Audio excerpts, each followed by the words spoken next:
lot of talk. We were talking about it last week, playing off the Ken Rosenthal story about the Cardinals, at least having some preliminary discussions about Pablo Lopez, the Miami starter, who's not a number one starter.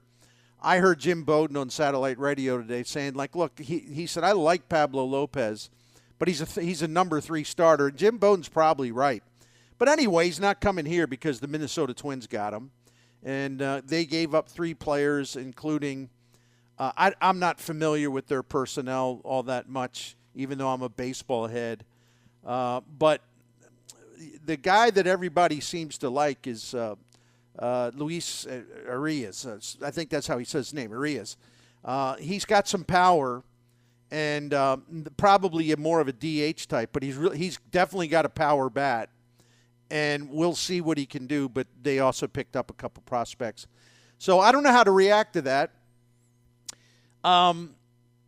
Because the Cardinals are the Cardinals. You say, oh, well, they're going to go get somebody better. Heck, if I know that that's even remotely possible. Or they'll send Gersh out in the pickup truck, cruising the alleys later. I don't know. Who knows with the Cardinals? They win the NL Central, so they're the kings of the world, and they're a great team, and there's no worries, right? But I don't know that Pablo Lowe. I don't know that I was excited about him as some other people. I would have liked him, though. I think, it would have been another arm because we all agree they need more arms. No, they don't. They're all set. They have wonderful depth. They got more depth than anybody in baseball. And sorry, I'm really no, I sarcastic. appreciate it. No, you're right though. But they need something. I would think so. And he was the name that had been mentioned even prior to this offseason with the Cardinals, at least from time to time. But the second baseman that they got from Minnesota, I haven't watched a lot, Bernie, but I do know a lot of people around the game really think he's going to be a really solid, really good hitter in this league. Yeah, that's right. And from that, they say he's got all the things that you want in a modern hitter in terms of he gets on base, he's got power, he's left-handed. He's going to hit for average. There's just a lot of positives with him.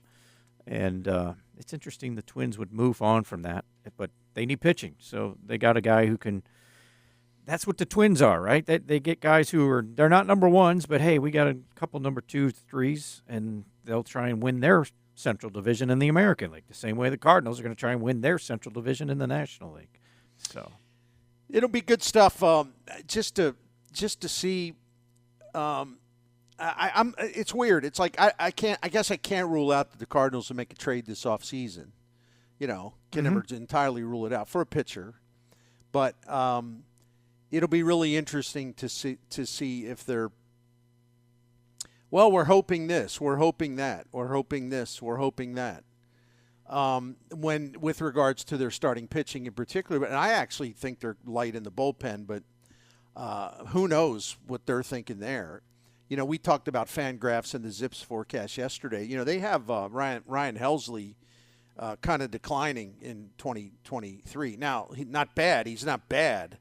Like, in other words, it's nothing you look at and go, oh, my goodness. But they don't have him being nearly as good as he was last year. And you know what? I don't think that's crazy to frame it that way, because he's always been a volatile guy, and he did have some problems late in the season. And I'm not talking about his injured finger. I'm talking about just he was starting to give up some home runs and was a little more hittable. But he'll have a good season. But I'm still not entirely sure why they apparently think that they have Fort Knox down there. In the bullpen. You know what I'm saying? Oh, I agree. Yeah. So, but they know better than the rest of us dummies, and that's why, of course, they're 1-9 in their last 10 postseason games. And I'm again Gershel. They'll make sure that the pickup truck has got spark plugs and all it needs, and gas, and make sure the tires are full of air and properly inflated. They'll be out there looking in dumpsters before long. And maybe that's unfair because the pitchers they got last year were actually quite good, and one of them may stay here a while, Jordan Montgomery. I'm trying to think what else. I heard a conversation today about the Hall of Fame and the voting, because this thing's just about wrapped up, and I just wanted to mention this as we monitored it last Friday. with the commission, and we will monitor that again. Now, this is on the Hall of Fame tracker, which is always fun to look at. And listen, there's only 42.7% of the ballots have been shared by voters who, just tell or show the Baseball Hall of Fame tracker who they voted for. So there's obviously a lot of ballots out there that have not been accounted for that voters have used, but they just have chosen not to share in advance. So Scott Rolen last week was a little bit over, he was about 81.3%. He's down to 79.9, but basically 80%. So we'll see. He's received 135, and we'll need to step it up. I think he needs another 162 votes, according to the tracker.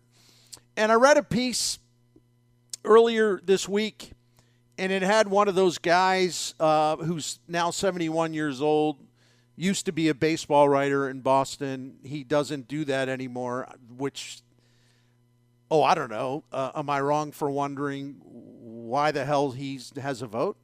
Anyway, you know what I'm gonna do? I'm gonna go walk down the street, knock on one of my neighbor's door and said, hey, you want to be a Hall of Fame voter?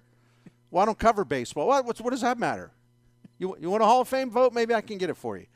Anyway, it was one of the imbeciles who sent in a blank ballot, which is like one of the most selfish, egotistical things that a sports writing voter can do, no matter what the sport is, because it makes it harder for a guy like Scott Rolen to get in, because when a selfish, egotistical, probably half loopy retired baseball writer sends in a blank ballot, that ballot, in effect, it's counted. In other words, that is a ballot that Scott Rolen did not get a vote on, yet the ballot counts. Decent human beings, baseball writers who are retired, like Rick Hummel, who maintain a healthy and knowledgeable interest in the game and also are gentlemen, and they don't embarrass themselves like this old-timer in Boston. This is the reason why, I got an email from, I don't think he'll mind me mentioning his name. I got an email from Brad Scherzer, Max Scherzer's dad, who listens to us on streaming. And I'm not going to say he listens every day, but I think he listens quite a bit. I hadn't heard from him for a while. He heard our Hall of Fame discussion, and he asked me, and I haven't even emailed him back because I don't know the answer. He said, well, how do you think they should do this? Who should vote for this? And I don't have the answer, because there's a lot of baseball writers who are very conscientious about this and really try to get it right. And like we mentioned last week, it doesn't mean that I would agree with all of their choices, or that Jim Hewer would, or anyone else would. But I know that they're sincere and genuine and earnest about the way they treat the process. But then you have all the guys, for some unknown reason, they're just so desperate to get attention. Yes. Look at me. I sent in that blank ballot. I ain't voting for nobody. Like, why?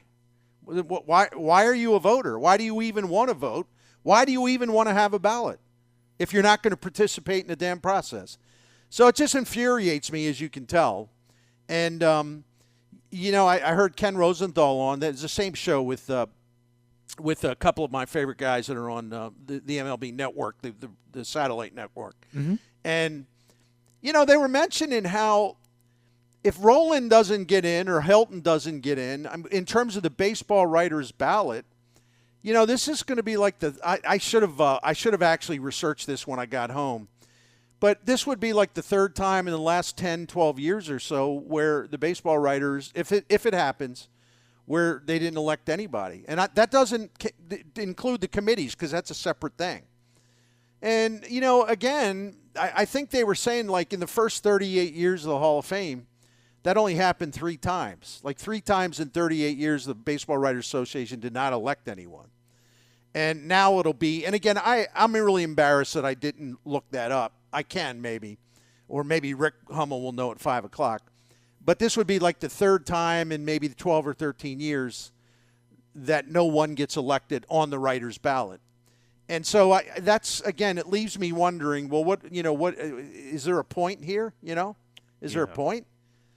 Because you have a lot of qualified guys, not a lot. You have multiple qualified candidates, and okay, the people that are hung up on the PEDs and all that, okay, fine.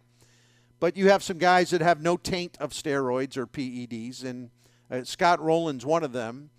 And we all agree it's kind of a softer ballot in terms of like legit candidates this year, So why wouldn't he be voted in this year? I don't get it. Like what's the point of withholding your vote for a guy who is clearly qualified and has met the credentials, has met the sort of baseline for a successful vote to get into the Hall of Fame? I just don't. I don't understand what people are waiting for. Like if they vote him in next year, and they may not because Andre Beltre is going to be on the ballot, but I just don't know why people will withhold a vote for Scott Rolen where next year, the year after that, they'll vote for him. And you say, well, he'll get in. Yeah, but that's really not the point. The point is that, first of all, you can never take it for granted, but if you're going to vote for him, say 2 years from now or even next year when Beltre will overshadow him, if you're going to vote for him, say 2 years from now, why wouldn't you vote for him this year when it's much easier to do so because of a shortage of competition, let's say? Why would you delay and say, oh, well, I guess I'll vote for him now? Will this is the part of this process that it puzzles me and it ticks me off because it just doesn't make any sense. I will echo you, and look, when I hear certain people, well, one of the arguments is there's no Babe Ruth on here. There's no, well, no kidding. But, trust me, in every era, there are more than a handful of Hall of Fame players that are playing at any given time in Major League Baseball. And you need to think that way. The game's changed.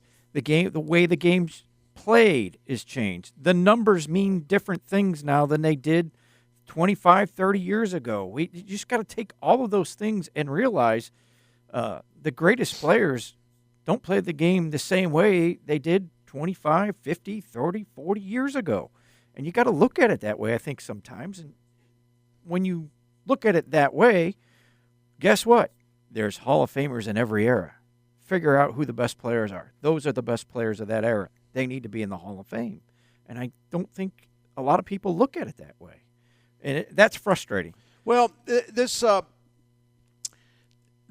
bitter old guy in Boston who sent in the blank ballot, he was popping off about, and I'm sure some of our listeners agree with him, and they can agree or disagree with anybody they want, but he's one of these guys like, well, I just believe in a small hall.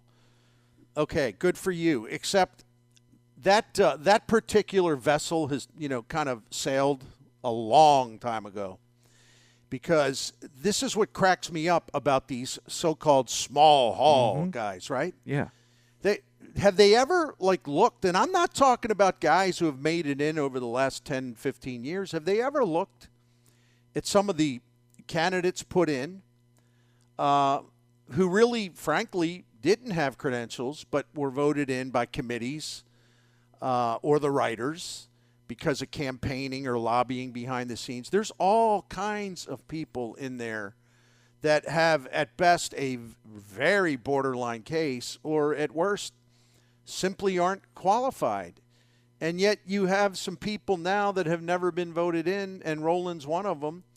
If you compare him to existing Hall of Famers, guys who were put in there in his position, he has better credentials than a really high percentage of those guys. So what is this small hall garbage? It can't be done. It's already, that part is already eliminated. And most of the guys who have been elected, I think, would have gotten elected at just about any time. But this notion that, well, we should have a small hall. It's too late. Standards have been set. Guys have been voted in that whether you agree or disagree, it was kind of a close call, it was borderline, it was marginal, or it was just stupid. But they're in there. And so I'm not sure why, in effect, penalizing Scott Rolen somehow makes this a small hall. It's already a hall that has put a lot of guys in there, and some of them you wonder whether they belong. So I'm just confused by the premise. The Hall of Fame, this just didn't open 7 years ago, where you could, if you wanted to get a group that's real rigid, you could have a small hall if you wanted. But that's not going to happen. It's already too late.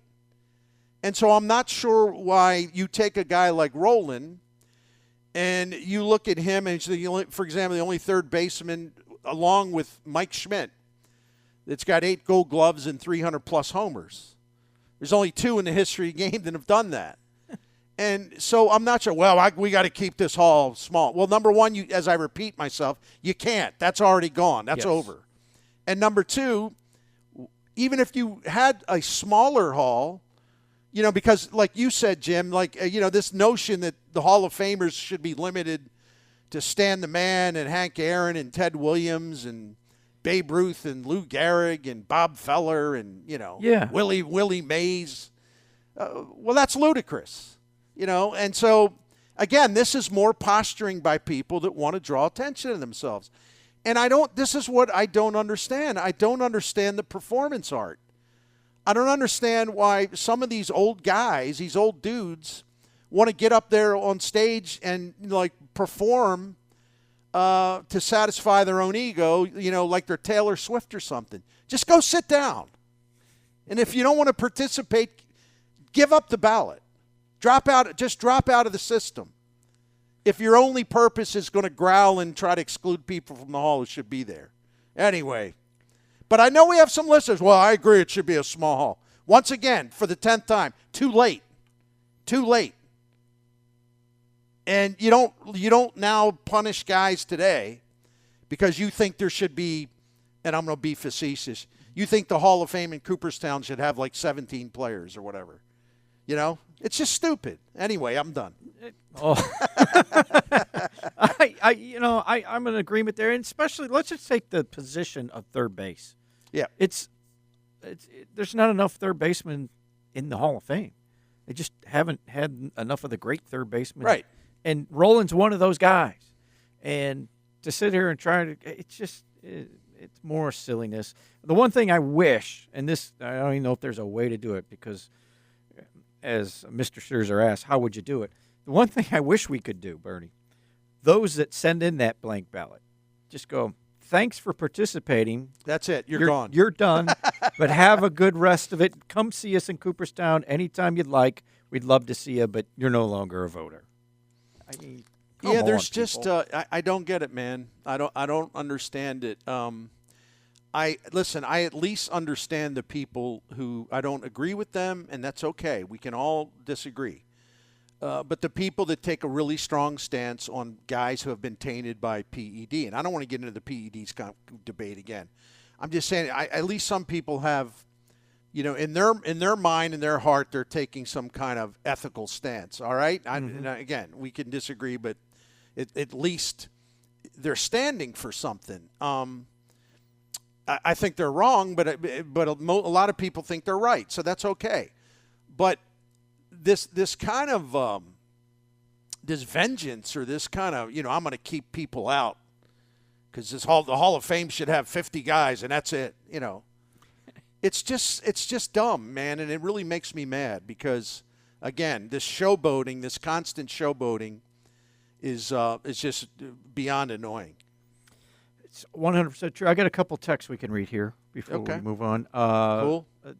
One says, hey, Bernie, let's ask the writers the question, is Roland's arm at third base top 2 ever to do it? Question mark. It's got to be on the short list. I don't know how to put a number on it. I mean, I don't know how to say, well, it's 7th or it's 2nd. Or, you know what I mean? All due respect. I just honestly don't know. But it was one of the best I've ever seen. And, I've been watching this sport on a daily basis since the mid '60s. So I've seen a lot of. As I mentioned many times, and grew up watching Brooks Robinson, idolized him. Became friends with him after his retirement, and I was a young sports writer. And then I saw Rolen, I saw Arenado. I saw three of the greatest ever. And I think when Brooks Robinson tells me and others that Nolan Arenado is the best, then when people now ask me the question, well, who's the best? It's Nolan Arenado because Brooks said so. That's good enough for me. And Mike Schmidt would be in that category. Agreed. 100%. And I love the way you put that because I'm guessing at some point somebody will go, yeah, Nolan didn't hit 500 home runs and he played in Colorado. And I was like, stop. Anybody who makes just quit. One more.